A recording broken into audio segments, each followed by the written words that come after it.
This video is made possible by one of the property consultants of Camellia Quezon, Christian Francis Merculio. Hello everyone, I'm Porte. I am one of the residents of Camellia Quezon, which is a very good community to all of you. I would like to share lang my experience. Kami po ay 1.5 years na nakatira sa isa sa mga phases ng subdivision dito po sa Camellia Quezon. So ang masabi ko po lang po ay talagang very safe, 24/7 sapagkat may nagro-roving na security guard sa bawat lugar dito, no, 24/7.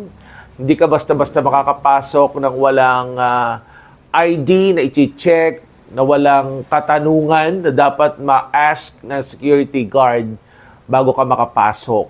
At pwede mo rin ipagbilin sa mga guards kung wala kang bisita na expected sa araw na yun sapagkat hindi talaga nila yun papapasukin.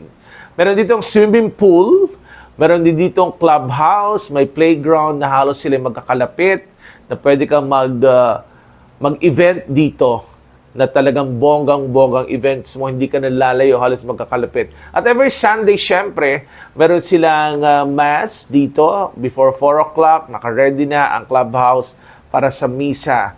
At ang community dito malalaki, ang kanilang mga kalsada dito, hindi yung siksikan, kahit tapatan ng bahay malalaki.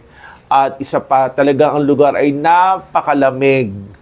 Malamig ang lugar dito sapagkat marami dito mga puno talagang itinanim para sa mga residents ng Camellia Quezon. At ang kagandahan pa dito, 24/7 ang tubig.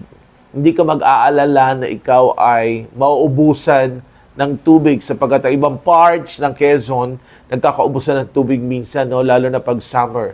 Dito ay hindi. So yun lang po ang masabi kong experience. Siyempre, pwede ka ditong maglakad ng gabi. Okay?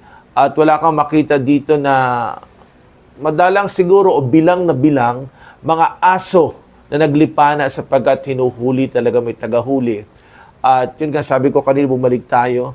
Pwede ka dito maglakad kahit anong oras ng gabi kung wala kang masakyan. Meron naman dito mga tricycle na papasok. Yung mga tinatanggap dito, no, na pwedeng pumasok. At syempre, ang videoke at karaoke dito hanggang 10 o'clock lang sapagkat pupunta ka ng guard pag lumampas na doon sa oras na itinakda. Wala dito mga tambay na makita. Sa umaga pa lang, Sabado at Linggo, wala kang makita. Nagkalat,